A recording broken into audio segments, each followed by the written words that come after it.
ka?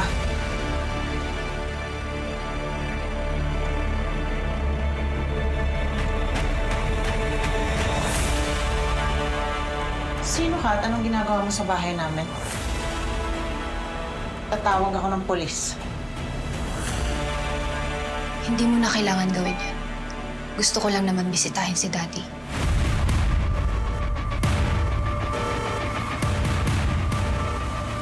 Si Daddy. Yes, ate. Anak rin ako ni ex-judge Benito Balmores.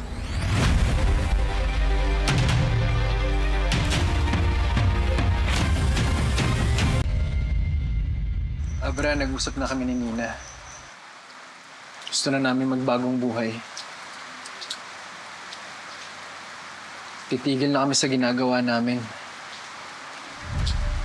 Ayoko na rin malagay sa panganib ang buhay ni Nina. Kung yan ang desisyon mo.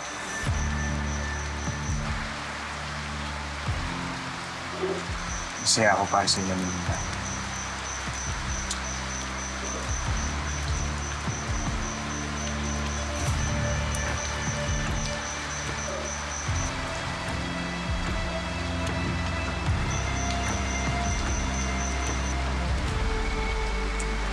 Huwag ka mag-alala. Sa oras na kailanganin mo ako sa laban kay Balmores, magkikita tayong muli. Salamat.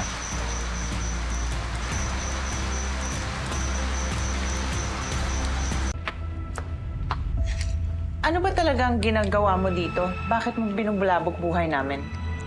Ay, wow. As if naman hindi magulo yung buhay niyo bago ako dumating. Nandito lang ako to assert what I rightfully deserve. Peacefully. Dahil kahit Reyes pa ang apelido ko, isa pa rin akong ganap na Balmores. Sa mata ng batas, may karapatan din ako sa mansyon, kagaya mo. Kay Dad ang mansyon na to. Siya ang may karapatan mag-decide kung dito ka titira. Tama naman. Kaya siya lang din ang pwedeng magdesisyon na palayasin ako. Kung sakali. Tama?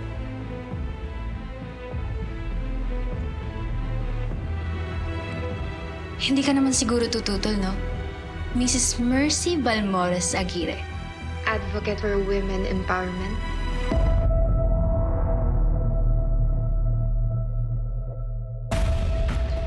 Sayang.